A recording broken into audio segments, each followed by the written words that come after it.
जी अस्सलाम वालेकुम जी। Welcome to Kazi speaks and financial talks. मैं उम्मीद करता हूँ आप सब लोग बिल्कुल खैरियत से होंगे और यकीनन आप लोगों का आज का दिन भी अच्छा गुजरा होगा। तो सबसे पहले तो आज एक जो है हमारे पास मॉनेटरी पॉलिसी थी और उसका रिज़ल्ट आ गया है। इंटरेस्ट रेट बिल्कुल सेम रखा गया है और ना तो इंक्रीज़ किया गया है ना तो डिक्रीज़ किया गया है, क्योंकि मार्केट में ये ख़बरें चलाई जा रही थी, र्यूमर्स चलाए जा रहे थे कि इंटरेस्ट रेट में भी इंक्रीज़ किया जा सकता है। वो इस वजह से कि काफ़ी ज़्यादा फ्लड्स आ रहे थे, तो शायद इन्फ्लेशन की वजह से थोड़ा बहुत जो इंटरेस्ट रेट को बढ़ाया जाए 1%, लेकिन ऐसा कुछ भी नहीं हुआ। इंटरेस्ट रेट बिल्कुल सेम रखा गया है और बिल्कुल एंड पे अगर आप देखें, जैसे ही ये इंटरेस्ट रेट की खबर आई, स्टेट बैंक ने जैसे ही बताया कि इंटरेस्ट रेट सेम रखा गया है, उसके बाद सीमेंट और बैंक दोनों ने परफॉर्म किया है। इससे पहले मार्केट में ना तो वॉल्यूम था ना कुछ था, और ये आपके सेकंड जो हाफ था ना तकरीबन, उसमें ही तकरीबन हमें वॉल्यूम दिखाई दिया है। आज ही 273 मिलियन का वॉल्यूम है, 944 पॉइंट ऐड हुए हैं, 1,55,384 पे मार्केट ने क्लोजिंग दी है। आगे जाके जो आज रिजल्ट्स आए हैं वो भी आज हम देखेंगे। चलें जी, पेस हमारा कैप हो गया, 77 मिलियन का वॉल्यूम है, हमारे पास भी था। बैंक ऑफ पंजाब चला हुआ है, आज 58 मिलियन का वॉल्यूम है, और जैसे ही न्यूज़ आई है इंटरेस्ट रेट की, बैंक ऑफ पंजाब बूस्ट कर गया है। पिप्टल के आज रिजल्ट आए हैं और ये 52 मिलियन का वॉल्यूम था ही नहीं, बिल्कुल एंड पे वॉल्यूम पड़ा है पिप्टल पे, वो भी ज़रा मैं आपको दिखाऊंगा आज। PSLG 47 मिलियन का वॉल्यूम है, थोड़ा सा डाउन है। DSIL चला हुआ है जी, हमारे पास था, 34 मिलियन का वॉल्यूम है। FNEL डाउन है, 30 मिलियन का वॉल्यूम है। FFL भी आपका पॉजिटिव है, 28 मिलियन का वॉल्यूम है। TRG को कैप लगा, आज हम ज़रा TRG को भी डिस्कस करेंगे, और 28 मिलियन का वॉल्यूम है। WTL दोबारा डाउन है, 26 मिलियन का वॉल्यूम है। BBFL आज चला है जी काफ़ी टाइम बाद, 16 मिलियन का वॉल्यूम है और 4 रुपये आज ऐड कर गया है। अच्छी क्लोजिंग है। अब 55-56 को मेरे ख्याल में ब्रेक इसे करना चाहिए। जो अब ब्रेक होगा ना इसका, हम कहेंगे कि भाई अब ये ब्रेक करेगा, BBFL स्ट्रॉन्ग बुलिश होगा, वो 55-56 के बाद ही कहीं होगा, हर दफ़ा वहीं से वापस आ जाता है। टॉप एडवांस्ड में जी पेस है, ANTM है, सिंध मुडारबा है, BAPLG आज आपका कैप हुआ है, Bhavani air product LEUL cap है, ASHT है, KHYT है और UVIC है, देन आपके पास DIIL है। यहाँ पे देखें जी कोई अच्छा शेयर आपके पास MWMP है, काफ़ी टाइम बाद आज लोअर हुआ है। ग्रे लीजिंग कंपनी है, लोअर लॉक में है, ये भी बहुत ऊपर चली गई है। इसके अलावा एक स्टाइलर्स है जिस पे वॉल्यूम है, बाकी तो कहीं वॉल्यूम कोई नहीं है। यहाँ पे आपके पास दीवान टेक्सटाइल में लिमिटेड है, इस पर भी अच्छा खासा वॉल्यूम है, गुजारे का है मतलब, बाकी किसी पे वॉल्यूम नहीं है। ARCTM पे भी वॉल्यूम ना होने जैसा है। बात करते हैं जी ज़रा सर्किट ब्रेकर्स की। ब्रेकर्स हमें क्या कहते हैं, कचरा होगा जी कैप आज। टोटल जी आपके पास 16 कंपनियाँ हैं। ALAC है, ANTM है, ASHT है, BAPL है, DIL है, FECM है, GCWL अच्छा शेयर है, HICL है, KHYT है, LEUL है, पेस है, SCL है, सिंध मुडारबा है, TRG है। मेजर इनमें कोई बड़ा शेयर जो है वो एक आपके पास जो है वो TRG है। इसके बाद आपके पास UVICR है, बाकी तो यहाँ पे कुछ भी नहीं है। लोअर कैप में आपके पास कोई तगड़ी कंपनी कोई नहीं होने वाली, फंडामेंटल जिसकी स्ट्रॉन्ग हो। ग्रे लीजिंग कंपनी है, MWMP है और देन आपके पास SHJS है। तो ओवरऑल कोई ऐसी खास कंपनी नहीं है आपके पास जो आपके फंडामेंटल जिसके स्ट्रॉन्ग हो। अब देखें जी भैया आपका क्या कहता है। FFC अब सुनने में आ रहा है कि शरिया हो गया है, तो बहरहाल अच्छी खबर है अगर FFC शरिया हो गया है तो बल ये रूमर्स भी चल रहे थे और ख़बरें चल रही हैं कि FFC शरिया हो चुका है। इसी वजह से आज वॉल्यूम भी आया है, इसी वजह से आज FFC में मूव भी आई है। तकरीबन 270 पॉइंट ऐड किए हैं, UBL ने 93 ऐड किए हैं, हब पावर ने 90 किए हैं, TRG ने 80 किए हैं, नेशनल बैंक ने 61, डेरा गाजी खान सीमेंट ने 58, मैपल लीफ ने 51, FCCL ने 40, एफर्ट ने तकरीबन 39। एफर्ट वाले अब प्लांट क्लोज कर रहे हैं, मेंटेनेंस की तरफ जा रहे हैं, तो इसका कोई इम्पैक्ट नहीं होता। वैसे भी बैंक ऑफ पंजाब ने 36 किए हैं। अब आप यहाँ से देख लें, चले FFC की खबर थी, UBL इंटरेस्ट रेट की न्यूज़ की वजह से चला है, आपको 90 पॉइंट हैं, TRG को रहने दें। नेशनल बैंक दोबारा बैंक आ गया, सीमेंट आ गया, सीमेंट आ गया, सीमेंट आ गया, बैंक आ गया। तो सीमेंट और बैंक आज की कहानी यही है। HBL ने जी 42 पॉइंट निकाले हैं, बैंक लबीब ने 25, TPLRF1 ने 21, एंग्रो H ने 20 और MTL ने 17 निकाले हैं। MTL के रिजल्ट आए हैं, MTL पे आज बात करेंगे ज़रा। KTML ने 16 निकाले हैं, सर्वी है 14, हबीब मेट्रोपॉलिटन बैंक ने 13, पैक्चेस ने 12 और कैपको ने तकरीबन 9.5 पॉइंट निकाले हैं। देखें जी भैया, सॉरी कैंडल अच्छी है, छोटी सी कैंडल है, ग्रीन कैंडल है, 274 मिलियन का वॉल्यूम है और अब आखिरी घंटे में जो वॉल्यूम आया है वो अच्छा खासा वॉल्यूम आया है। शायद इंडेक्स अब अपना एक गैप कवर करने के बाद दोबारा ऊपर की तरफ जा रहा है, और ये जो भी आपकी कैंडल्स पड़ेंगी ऊपर की तरफ, ये सिर्फ और सिर्फ आपकी शॉर्ट टर्म की होंगी। मतलब कि इंडेक्स शायद शॉर्ट टर्म के लिए आपका दोबारा अपना यहाँ पे डबल टॉप बना सकता है, एक पॉसिबिलिटी है, लेकिन ये सिर्फ और सिर्फ शॉर्ट टर्म की होगा। जब तक यहाँ से ब्रेकआउट हमें नहीं मिलेगा अच्छे वॉल्यूम के साथ, तब तक हम लोग चीज़ों को कंफर्म नहीं कह सकते हैं। और मेजर चीज़ आज की जो आपकी फिपी लिपि होगी, वो आपके सामने काफ़ी ज़्यादा चीज़ें खोल के रख देगी कि भाई इंडेक्स में क्या चल रहा है। और मज़े की बात, हमारे डेली चार्ट पे जो है एक बीरिश डाइवर्जेंस भी है इंडेक्स में। तो बहरहाल अब आपको ज़रा देखना होगा कि इंडेक्स आपका क्या करता है और आज का फिपी लिपि स्पेशली आपको क्या कहता है। ओवरऑल वीकली का चार्ट अब तक तो ठीक ही चल रहा है, लेकिन ये है कि डाइवर्जेंस स्टिल वीकली पे भी है। आप अगर मंथली का चार्ट देखेंगे तो मंथली का चार्ट आपको कुछ ना कुछ बेहतर दिखाई देगा कि मज़ीद जो है मोमेंटम जो है आपको इसमें दिखाई देगा। तो बहरहाल जी एहतियात ज़रूरी है, क्योंकि मार्केट को प्रेडिक्ट करना आसान काम नहीं है। क्योंकि देखें यहाँ पे आप लोगों के लाखों अकाउंट्स चल रहे हैं, आपके इंडिविजुअल्स बैठे हैं, आपके ओवरसीज़ बैठे हैं, आपकी पाकिस्तानी कंपनीज बैठी हैं, इंश्योरेंस वाले बैठे हैं, बैंक्स बैठे हैं, म्यूचुअल फंड्स वाले बैठे हैं। तो हर चीज़, हर बंदा अपने मुताबिक मार्केट को लेके चल रहा होता है, अपने स्क्रिप्ट्स को लेके चल रहा होता है। तो मार्केट को 100% प्रेडिक्ट कभी भी नहीं किया जा सकता। अगर कोई कहता है कि भाई मैं 100% मार्केट को प्रेडिक्ट कर सकता हूँ, तो वो बिल्कुल गलत है। 100% मार्केट को कोई भी प्रेडिक्ट नहीं कर सकता। हम सिर्फ एक शॉर्ट टर्म के लिए अपना एनालिसिस दे सकते हैं कि ऐसी पॉसिबिलिटी है, ऐसे लग रहा है। आज का फिपी लिपि काफ़ी ज़्यादा चीज़ें आपके सामने क्लियर कर देगा कि ये आपकी मूव शॉर्ट टर्म की है या फिर ये मूव आपकी लॉन्ग टर्म की है। तो अगर शॉर्ट टर्म की मूव हुई तो मेरे ख्याल में 1,57,000 का यहाँ पे जो इसका टॉप बन रहा है, डबल टॉप, यहाँ तक इंडेक्स आपका जा सकता है। लेकिन देखना ये होगा कि आज का फिपी लिपि क्या कहता है। फिपी लिपि में अगर आपको सेलिंग दिखाई देती है तो सिंपल है कि भाई ये शॉर्ट टर्म की आपकी मूव होगी, इंडेक्स में करेक्शन अभी बाकी है। पर लॉन्ग टर्म में तो मुझे इंडेक्स में कोई मसला दिखाई नहीं दे रहा, क्योंकि देखिए शॉर्ट टर्म के लिए कोई बंदा एंट्री अपनी लेता है, कोई एंट्री अपनी निकाल लेता है, एग्जिट करता है। लॉन्ग टर्म में तो आप बता सकते हैं ना कि इंडेक्स क्या चाह रहा है। अब देखिए म्यूचुअल फंड अगर एक दिन सेलिंग कर दें, इसका मतलब ये तो नहीं है कि भाई इंडेक्स आपका गिर जाएगा, 20-30 हज़ार पॉइंट नीचे आ जाएगा। इसका मतलब ये है कि अगर उन्होंने सेलिंग की है तो उन्होंने कुछ स्क्रिप्ट्स निकाले होंगे। तो लॉन्ग टर्म की चीज़ों को जैसे आप देखेंगे तो फिर आप कहेंगे कि यार वाकई इंडेक्स आपका 1,70,000 की तरफ भी जा सकता है, पॉसिबिलिटी है। इतनी जो है मार्केट में मज़ीद अभी मूव बाकी है। बाकी देखें जी, बाड़ी आज आखिरी घंटे में अगर देखें तो वॉल्यूम भी अच्छा पड़ा है, तकरीबन 5 लाख का वॉल्यूम भी पड़ गया है। और आलमोस्ट मेरी जो 2-3 सपोर्ट्स थी उन सपोर्ट पे आ रहा है। एक मेरी सपोर्ट 670 की थी, 670 से इसने सपोर्ट पकड़ी है, 670 पे क्लोज हुआ है। अब 680 और देन दोबारा 700 की तरफ ये शेयर आपका जा सकता है। एक्स डेट देख लें जी, 9/18, आज आपके पास 15 है, 16, 17, 18। तो एक्स डेट आपकी करीब है, आप लोगों को एक्स डेट पे नज़र रखें। आज 15 है ना आपके पास, 16 और 17 कल और परसों का दिन है। शेयर आपके एक मूव लगाता है, आप लोग चुप करके शेयर में से निकल जाएं। फिर उसके बाद एक्स डेट के बाद देखेंगे कि भाई शेयर का क्या करना है। LCI जी मेरे बिल्कुल जहाँ से मैंने अपनी सपोर्ट बनाई हुई थी कि यहाँ तक एक मेरी सपोर्ट है 633 पे, ये पुराना ड्रा करके रखा हुआ मैंने चार्ट अभी नहीं किया, जो हमने जुमे वाले दिन शायद डिस्कस किया था कि यहाँ पे आता है तो यहाँ पे सपोर्ट है। और आज का इसका अगर लो देखें तो तकरीबन 333.11 का है। तो आलमोस्ट मेरी सपोर्ट से ही इसने यहीं से पकड़ी है सपोर्ट, क्योंकि मैंने कहा था कि ये जो गैप है ये गैप फिल होगा। यहाँ से नीचे नीचे यहाँ तक मेरा गैप था, ये एग्जैक्ट मेरे गैप पे आया है, वहाँ से सपोर्ट पकड़ी है और 344 पे क्लोज़ हुआ है। इंशाल्लाह अब एक्सपेक्टेशन अच्छी है कि यहाँ से दोबारा एक रिकवरी की तरफ जा सकता है, 360 की तरफ पॉसिबिलिटी है कि इसे जाना चाहिए। बहरहाल शॉर्ट टर्म में 350 और देन उसके बाद 360 के बाद देन जो है एक ब्रेकआउट दे सकता है, देन उसके बाद मे बी इन फ्यूचर आपका ऊपर भी जाएगा। फिलहाल जो इंपॉर्टेंट चीज़ है वो इसकी एक्स डेट है। अब इसका 6 रुपये का है कि 5.5 रुपये का, इतना ही कुछ है। 6 का है, 6.2 का इसका डिविडेंड है। ये 31 रुपये का डिविडेंड नहीं है, ये इसका 6 बन रहा है या 6.2 बन रहा है, क्योंकि स्प्लिट हुआ पड़ा है स्टॉक। तो ये चीज़ लाजमी ज़हन में रख लें। 18 तारीख इसकी एक्स है और इसका अगर 6 रुपये का डिविडेंड है या 6.20 का भी है तो 6-7 रुपये शेयर आपका नीचे ओपन होगा। तो एक्स डेट पर आप लोग इसे कंसिडर कर सकते हैं, फोकस कर सकते हैं। बाकी TRGG आज बड़ी कमाल की कैंडल पड़ी है और एक दफ़ा कैप लगा भी था, सुबह फिर ओपन हुआ, फिर उसके बाद वॉल्यूम पड़ता रहा, पढ़ते पढ़ते एंड पे दोबारा कैप हो गया। अब जिस तरह से ये ऊपर जा रहा है, नेक्स्ट टारगेट 71 और 73.5 का आपका हो सकता है।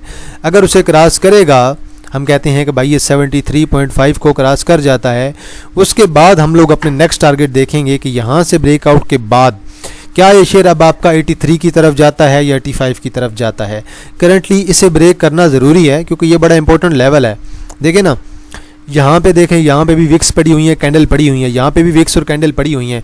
मतलब कि इस रेंज से इस रेंज के दरमियान यहाँ से इसका ब्रेकआउट करना ज़रूरी है स्टिल मेरे ख्याल में, क्योंकि यहाँ से एक ब्रेकआउट था, ठीक है इसने कर दिया है, लेकिन स्टिल यहाँ से हमें एक ब्रेकआउट चाहिए जो मेरे ख्याल में कल की कैंडल या फिर ये वाला वीक हमें बताएगा कि यार इसने ब्रेकआउट किया है कि नहीं। लाजमी नहीं है कि कल ही ब्रेकआउट करे, हो सकता है कि ये अगला वीक जो है आपका, आज सोमवार का दिन है तो आगे 4-5 दिन आप लोग देख सकते हैं। तो बहरहाल अगले जो 4-5 दिन हैं वो कहानी क्लियर कर देंगे कि भाई शेयर आपका किस तरफ जा रहा है। तो बस नज़र रखें, कोई मसला नहीं है, एहतियात से काम करें जी। PSX के रिज़ल्ट आए हैं जी। EPS बनी है इस क्वार्टर की 0.52, अच्छी EPS है मेरे ख्याल से, पिछले क्वार्टर की निस्बत सबसे इसकी अच्छी EPS आई है। पहले क्वार्टर की 0.31, 0.61, देन उसके बाद 0.47, इस दफ़ा 0.52। और मज़े की बात 17% का डिविडेंड भी, 1.7 रुपये का डिविडेंड भी दे दिया। हालांकि इसने पीक भी लगाई है आज, 38.40 लगा के नीचे गिरा है शेयर आपका। रिज़ल्ट अगर आप पिछले साल से कंपेयर करें तो फिर पिछले साल की निस्बत तो अच्छा खासा इंक्रीज़ देखने को मिला है EPS में। तो ओवरऑल तो मेरे भाई EPS बड़ी अच्छी जा रही है।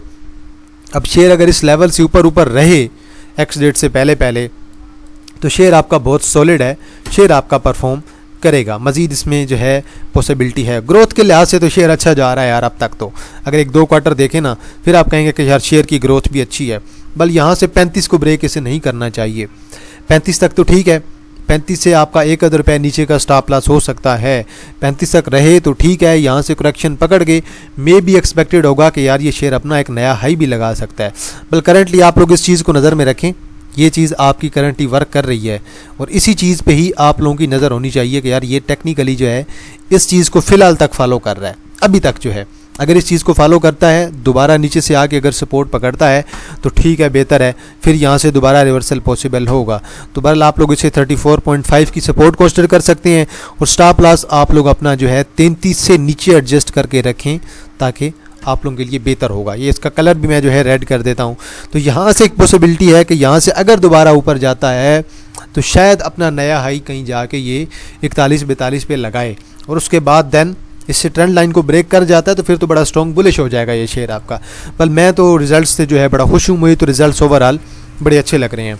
और मज़े की बात ये है कि जो इसका पैटर्न फॉलो हो रहा है, देखें ना, टॉप लगाया, देन दरमियान में आया, then top, then bottom, then top, then bottom, then top की तरफ गया, टच नहीं किया, देन बॉटम, देन टॉप, अब दोबारा ये बॉटम पे आ रहा है ना। अगर आप इसी चीज़ को यहाँ से देखें और ये चीज़ अगर आप फॉलो करें तो आप कहेंगे वाकई यार RSI भी सेम पैटर्न के साथ चल रही है। RSI का सेम पैटर्न है, मैकडी का सेम पैटर्न है और प्राइसेस का भी सेम पैटर्न है। ओवरऑल तो इस पैटर्न को देख के मेरे ख्याल में इसे पास्ट को देख के फॉलो कर लेना चाहिए। अब रही बात मिलर ट्रैक्टर की, मिलर ट्रैक्टर, अलगाजी ट्रैक्टर, देखें भाई, एक चल रही है ग्रीन ट्रैक्टर की स्कीम जो अभी तक ख़त्म नहीं हुई है। तो उसके जब तक ट्रैक्टर प्रोवाइड नहीं किए जाते हैं लोगों को तब तक EPS पे ज़्यादा फ़र्क नहीं पड़ने वाला, EPS आपकी नॉर्मल आएगी।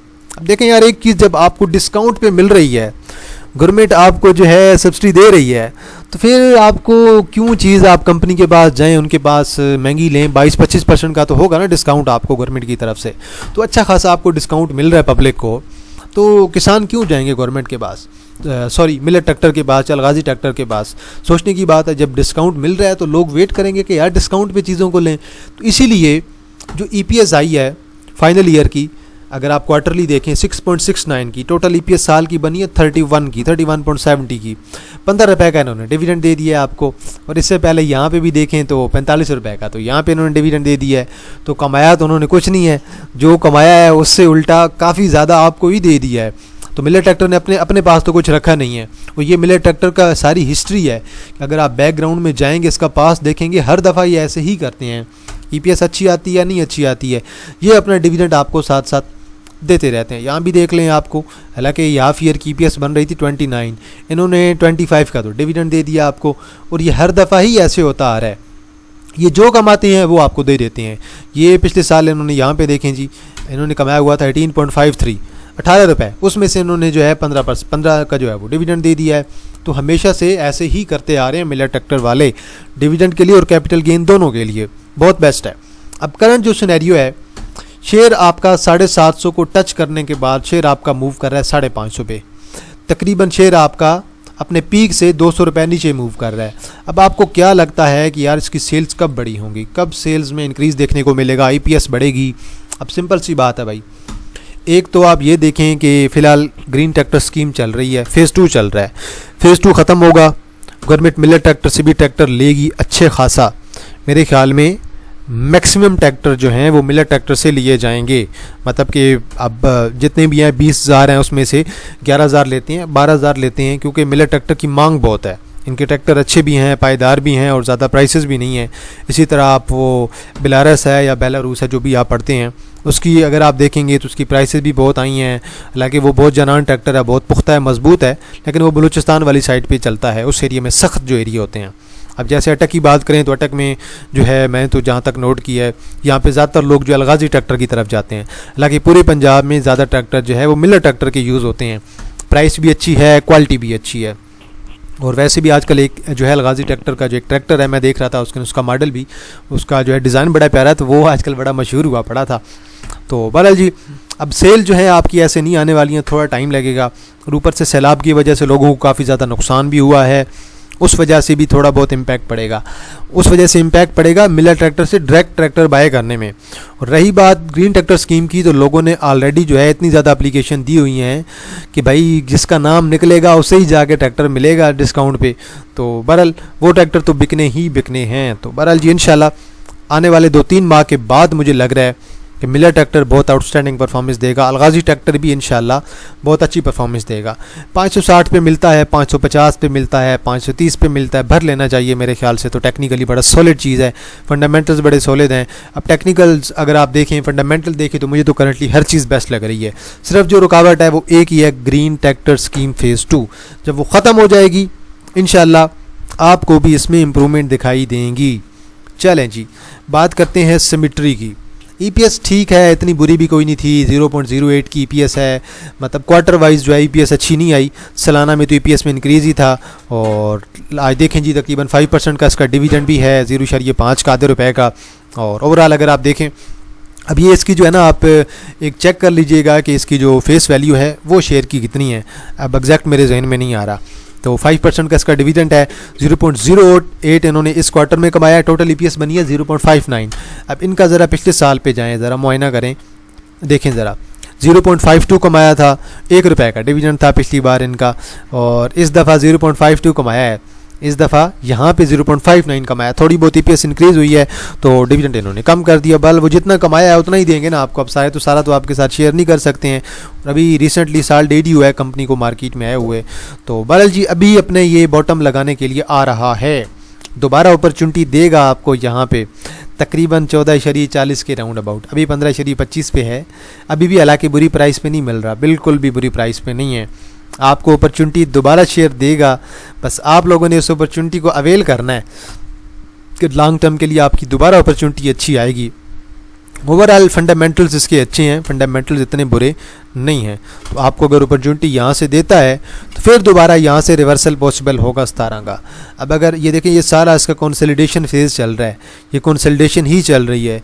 अब इस दरमियान अगर कोई एक आध क्वार्टर की इसकी ईपीएस बूस्ट कर गई ना, एक आध क्वार्टर की, शेयर आपका सडन बूस्ट मार जाएगा और मे बी शेयर आपका इन फ्यूचर 20+ भी कर जाएगा। ये बेशक आप बात याद कर लें, या फिर आप ये वीडियो शेयर कर लें, और या फिर आप इसका स्क्रीनशॉट ले लें इस वीडियो का, इसी का सिमेट्री का, कि लॉन्ग टर्म में ये चीज़ आपको फ़ायदा देगी। और इवन अगर मुझे ये मज़ीद नीचे भी मिलता है, फ़र्ज़ करें 13 पे मिल जाता है, तो मैं ऐसे मज़ीद बाय करना पसंद करूँगा, सिर्फ़ और सिर्फ लॉन्ग टर्म के लिए।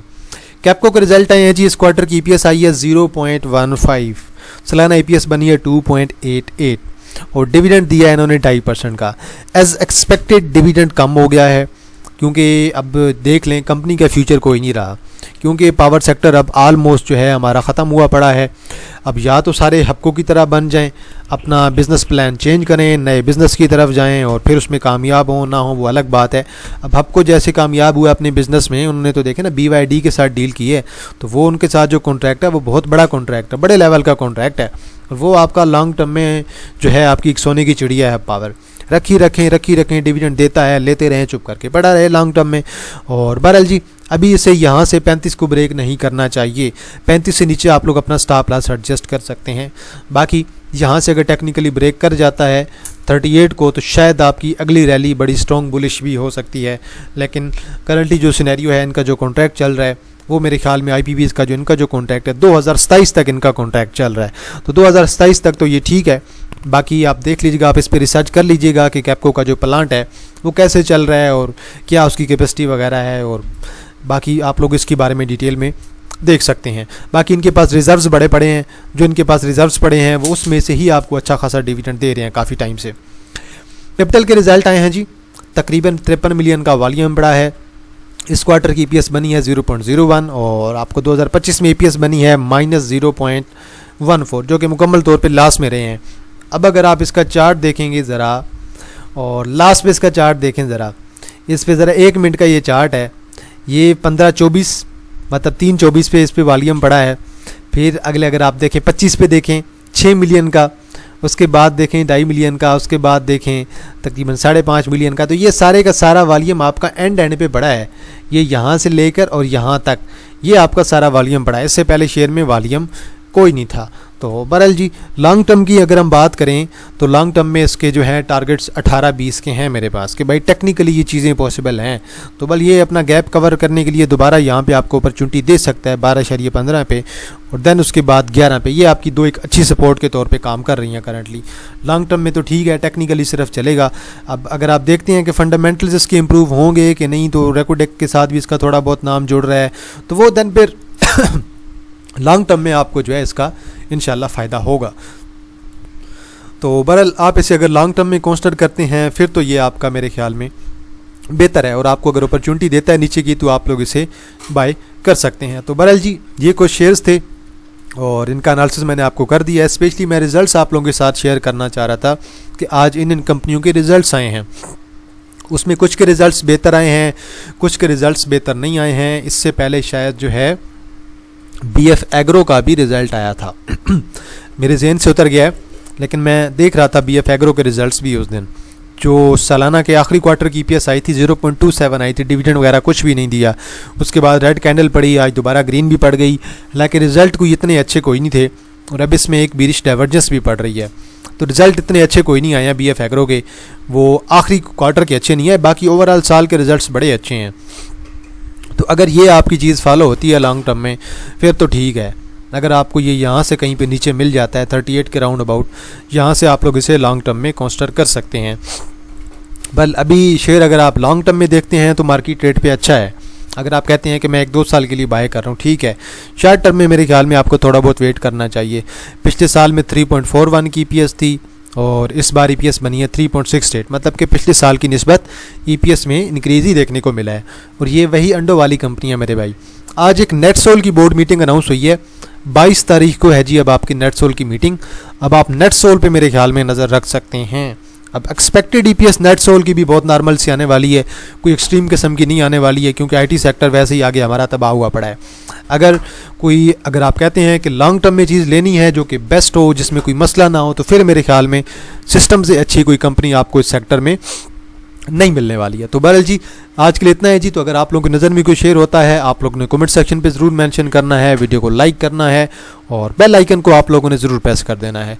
और माज़रत जी, इस दफ़ा कोर्स की मैं एक ही वीडियो अपलोड कर पाया हूँ। सेकंड वीडियो में असल में बस थोड़ा इशू हो गया था, हालांकि वीडियो बनी भी पड़ी थी, उसमें कुछ मसाइल आए, तो मैंने फिर कहा नहीं यार, इसमें कुछ चीज़ें मिसिंग हैं, तो फिर जो है वो आधी वीडियो अपलोड करना कुछ मिस्टेक्स के साथ तो मुझे फिर बेहतर नहीं लगा, तो मैंने फिर अपलोड नहीं की। इंशाल्लाह अगले वीक हम 2 ही करेंगे। तो आज के लिए इतना है जी। तो इंशाल्लाह जी आप लोगों के साथ दोबारा मुलाकात होगी एक नई वीडियो के साथ। तब तक आप लोग अपने ख्याल रखिएगा। अल्लाह हाफिज़, फ़ी अमान अल्लाह।